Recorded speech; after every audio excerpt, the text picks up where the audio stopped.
Today on Real Estate Backstage, new home sales are up while existing home sales are down. President Donald Trump walks back comments about potentially firing Fed Chair Jerome Powell. Proposed legislation in the state of Florida seeks to eliminate the Real Estate Commission. And Coldwell Banker agrees to pay $20 million to settle a TCPA lawsuit.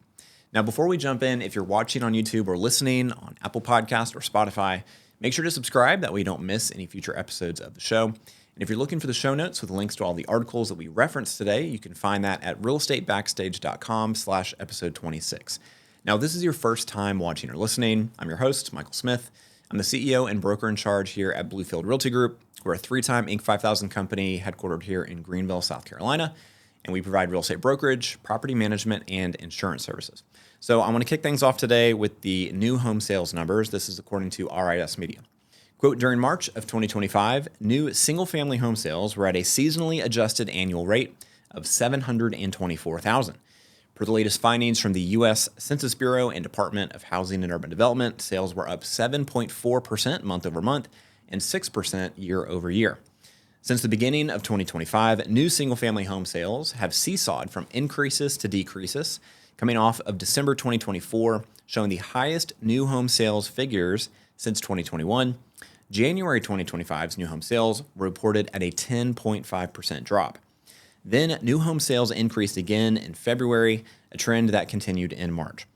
The National Association of Realtors chief economist Lawrence Yun said in a press release that the homebuilders' focus on smaller-sized homes is also attracting buyers. He further contrasted positive signs of new home sales with the struggles in the existing home market. Cotality chief economist Selma Hepp was more cautious in her statement about the new home sales data. She said, while home sales are showing a seasonal uptick, they are weaker than expected and continue to trend below 2024 levels, despite new for sale inventory reaching the highest level since 2009, said Hepp. Many markets with growing new inventories have also experienced a significant rise in existing inventories and weakening overall demand. Hepp said that these conditions will challenge homebuilders' pricing power, creating a need for further incentives. Hepp added that alongside mortgage rates, which she stated are likely to remain volatile and elevated, homebuilders are facing potential cost uptick from tariffs and rising labor costs. Inventory also showed improvements.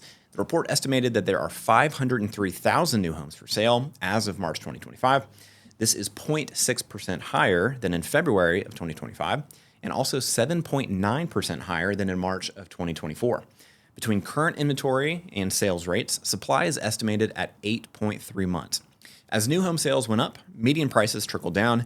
In March 2025, median sales price for new homes clocked in at $403,600, 1.9% lower than in February and 7.5% below March of 2024. National Association of Home Builders chief economist Robert Dietz added in another press release that declining mortgage rates help spur sales as well. In February, the average 30-year fixed-rate mortgage was 6.84%, while in March it fell to 6.65%, said Dietz. Buddy Hughes, chairman of the NAHB, said in the association's press release that an increase in economic certainty would be a big boost to future sales conditions, unquote. So the new construction market reacts a lot more to economic forecasts than the existing home sales market does. That's because builders, they have a business to run, their business model, they're not a charity. They are constantly looking at forward-looking economic indicators to try and predict what demand will be in the future so they don't overbuild or underbuild. Now, as of right now, the inventory for new homes, brand new construction across the United States is over 8 months. That's a lot of inventory. We don't have quite the same level of inventory on the existing home sales market, which we'll get to. So existing home sales, this is according to Inman, quote, existing home sales fell in March to their slowest pace since the subprime mortgage crisis of 2009, as high home prices and mortgage rates continue to impede buyers. Data released Thursday by the National Association of Realtors shows sales dropped in all 4 major regions month over month, with total existing home sales decreasing by 5.9% from February to a seasonally adjusted annual rate of 4.02 million in March. On an annual basis, sales dropped by 2.4% from March's 2024 rate of 4.12 million. Economists have pegged March 2025's existing home sales to hit closer to 4.13 million units. Home buying and selling remained sluggish in March due to the affordability challenges associated with high mortgage rates, NAR chief economist Lawrence Yun said in a statement. Residential housing mobility, currently at historic lows, signals the troublesome possibility of less economic mobility for the society in general. Total inventory hit 1.33 million units in March, which was up 8.1% month over month and up 19.8% year over year. At the current sales rate, unsold inventory is at a 4-month supply. It's about half as much of the absorption rate that we see in the new construction segment of the market. And this is up from 3.5-month supply in February of 2025, up from 3.2-month supply in March of 2024. The median existing home sales price across all housing types rose 2.7% year over year to $403,700. In a stark contrast to the stock and bond markets, household wealth in residential real estate continues to reach new heights, Yoon added. With mortgage delinquencies at near historic lows, the housing market is on solid footing, unquote. So new home sales are up, existing home sales are down. This is a trend that we saw pretty much all of last year. Earlier at the beginning of this year, we thought that was starting to reverse itself as new home sales were down and existing home sales were up for the first time in several years. However, it looks like we're sliding back down to that same trend of more new construction sales happening and fewer existing home sales happening. All right, shifting gears, let's touch on the ongoing tension between President Donald Trump and Fed Chair Jerome Powell. This is according to the Wall Street Journal towards the end of last week, and we're going to kind of talk through how Trump's position has softened in recent days. So according to the Wall Street Journal, quote, President Trump is threatening to fire Federal Reserve Chair Jerome Powell unless he cuts interest rates to cushion the blow from his tariffs. The problem is twofold. Number one, it isn't clear that the president has the legal authority to dismiss Powell before his term ends next year, and Trump's trade war has made rate cuts more difficult for now because the Fed fears that acting to shore up the economy could worsen inflation. That tension has left the two men on a collision course without any easy escape unless Trump backs down on tariffs or until the economy shows signs of its crumbling under the weight of the import duties. It is the most complex hand that any Fed chair has been dealt, said Patrick McHenry, a Republican congressman from 2005 until January, who chaired the House Financial Services Committee for the last 2 years. The trade war threatens to touch off a contentious showdown between the White House and the Fed that threatens an unprecedented legal standoff or a rollback of the institution's longstanding autonomy to set interest rates as it deems fit. Powell made clear that he would not leave his position if asked because he doesn't believe that the law allows for him to be dismissed over a policy dispute. Trump, recognizing the potential for short-term pain from his tariffs, is looking for the Fed to come to his rescue now. Powell, aware that the Fed may need to soften the blow from the trade war if a recession unfolds, isn't willing to move preemptively as that could make inflation worse.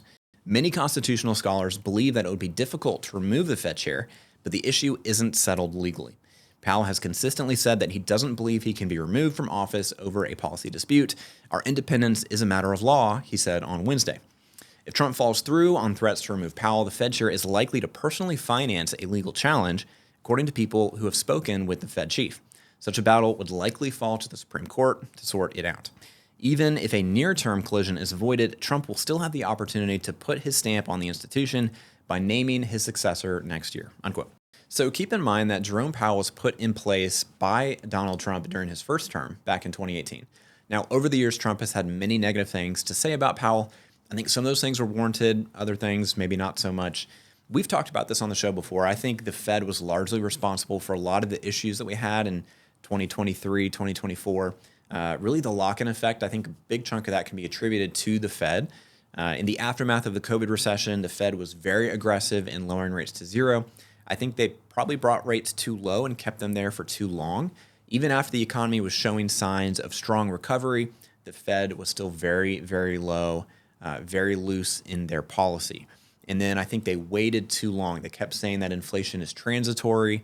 This is going to be a short-term thing. It's not, going to be this big issue. I think they waited too long to react to inflation. But it seems like Jerome Powell may have learned his lesson. He's taken inflation a little bit more seriously. Even though in the last few months we have started to see more and more comments coming out from the Fed that they're focused more on the labor market as opposed to inflation. They do have a dual mandate. They're supposed to keep inflation low, but they also want to keep unemployment low, and those two things are kind of at odds with each other. But recently it seems like they've been kind of prioritizing labor over inflation. However, with these tariffs looming, it's really uncertain what type of impact that's going to have both on the overall economy, the labor market, and inflation. There's a lot of worry that we're going to start to see inflation rear its ugly head again. And I think Jerome Powell doesn't want to be too preemptive in lowering rates too much too soon. So right now, I think the Fed is just taking a wait and see approach. And of course, Trump is really upset about that. He wants them to cut rates now. But I think Jerome Powell is really not going to be persuaded by Donald Trump's threats. It seems like he's really wanting to protect his own legacy and making sure that he does a good job before he leaves office and doesn't cut rates too low, which would just make the inflation problem that much worse. All right, so it seems like Trump might be changing his tune. So previously, he was making a bunch of comments about how he was going to fire Jerome Powell. You know, he said to a reporter, if I want him out, he'll be out quick, believe me. But it seems like he's changing his tune. Now, this is a more recent article from just a couple days ago, according to RIS Media. Quote, after an initial firestorm sparked by President Donald Trump's sharply critical and threatening comments directed at Federal Reserve Chair Jerome Powell last week, the controversy may be dying down, at least for now. On Tuesday, Trump clarified that he had no intention of attempting to fire Powell before his term is up in 2026, a move that would almost certainly set off major legal confrontation and likely further roil financial markets. But following the threats and pressure, as Trump has explicitly pushed the Fed to lower interest rates, Fed members who will meet on May 6th and 7th to vote on interest rate changes address the controversy directly and indirectly, while also sticking to the message that the new trade and immigration policies have created uncertainty regarding the broader state of the economy. This past Monday morning, Fed member Austin Goolsbee was interviewed on CNBC and asked directly about Trump's comments. There's virtual unanimity among economists that monetary independence from political interference, that the Fed or any other central bank is able to do what it needs to do, is really important, he said. Goolsbee added that uncertainty around tariffs is giving Fed members pause with a lot of question marks around what policy will look like in the near future, unquote.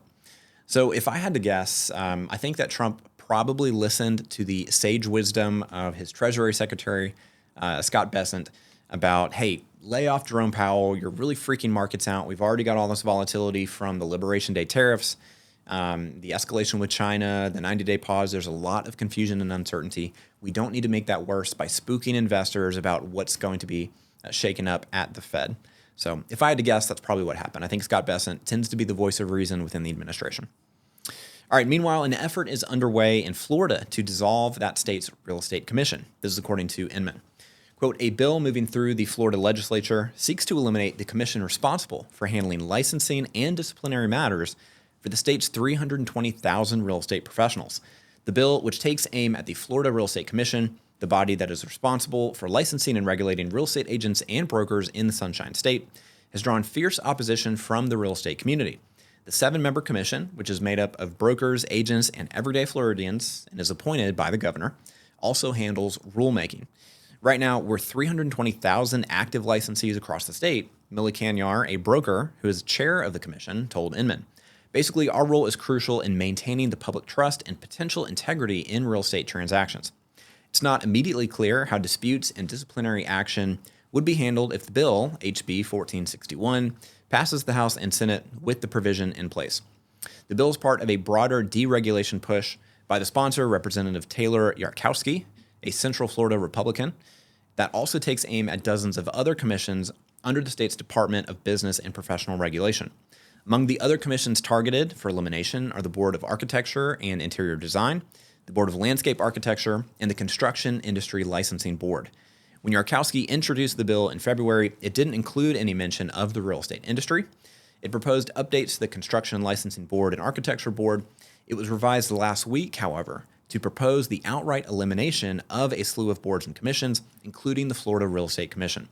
The Florida Home Builders Association has come out in support of the bill. The International Association of Certified Home Inspectors and Florida Realtors were opposed, among others. We do welcome continued conversation, including the conversation around the privatization of what would happen with the administration and oversight of Florida licensure within the state of Florida, said Tim Wayshayer, broker of Dream Builders Realty and president of Florida Realtors, during a hearing on the bill in a House subcommittee on Tuesday. We understand the intent of the bill and what the state is trying to do with deregulation in our state, he said, but we do truly believe that real estate is one of those that should be preserved. FREC is a regulatory body composed of experienced brokers, agents, and public members who understand the nuances of real estate transactions, ethics, and consumer protection, the American Real Estate Association said in a statement. Replacing that expertise with a generic bureaucracy only weakens professional oversight. It jeopardizes the public trust. Let's be clear, this is not deregulation, this is deprofessionalization, unquote. So the purpose of the State Real Estate Commission is to protect the consumer.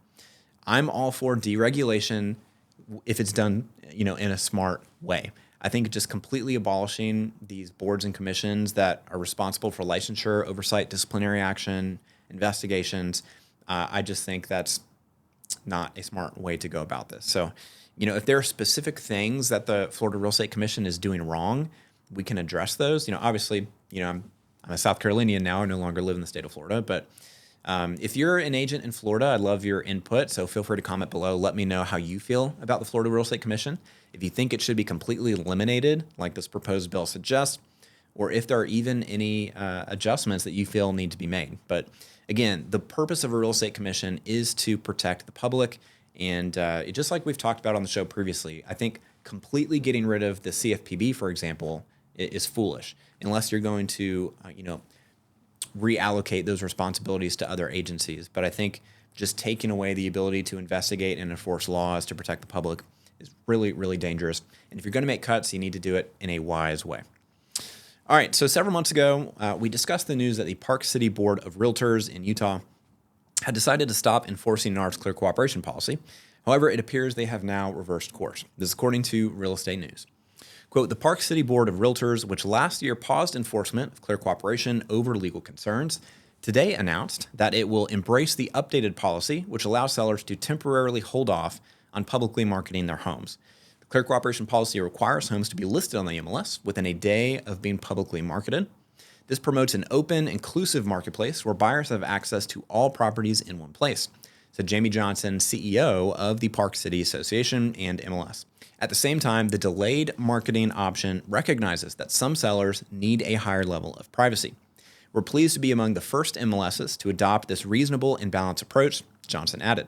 The policy update plus the news that the Department of Justice does not consider CCP to be inherently anti-competitive eased fears of the Park City Association that continuing to enforce clear cooperation would lead to legal action. The industry at large, however, continues to wrestle with the implications of the new policy, with Zillow and Redfin among the first players barring listings that are publicly marketed but not widely available via the MLS, unquote. So this, of course, is in response to the recent news from the National Association of Realtors that they are leaving the clear cooperation policy in place, but they are going to allow each local MLS to create this delayed marketing exemption option, where if the property is publicly marketed, it still has to be submitted to the MLS, but it does give you the option of putting a property in the MLS and having a certain amount of time before the IDX syndication kicks in. That way, your listings are not going out to Zillow and Realtor.com and other IDX websites, but it is still accessible for other members within that particular MLS so they can see it and share it with their clients. All right, so in other news, Coldwell Banker recently agreed to pay $20 million to settle a TCPA lawsuit. This is according to Inman. Quote, a slate of homeowners who sued the franchisor over alleged violations of the Telephone Consumer Protection Act agreed to a settlement agreement in the case, a move that would help Coldwell Banker avoid trial while also denying wrongdoing. As part of the proposed settlement agreement, individuals whose numbers were on the National Do Not Call Registry, but who still received 2 or more marketing calls from Coldwell Banker agents between June 11th, 2015 and December 3rd, 2020, are entitled to a piece of the settlement. Coldwell Banker and the plaintiffs in the case reached a settlement agreement in December and received preliminary approval last month. Notices began being sent this month. Claimants have until July 3rd of 2025 to file claims and receive compensation. The settlement also covers anyone who got a call from a Coldwell Banker agent that included an artificial or pre-recorded message during that time frame, according to the website outlining the terms of the settlement agreement.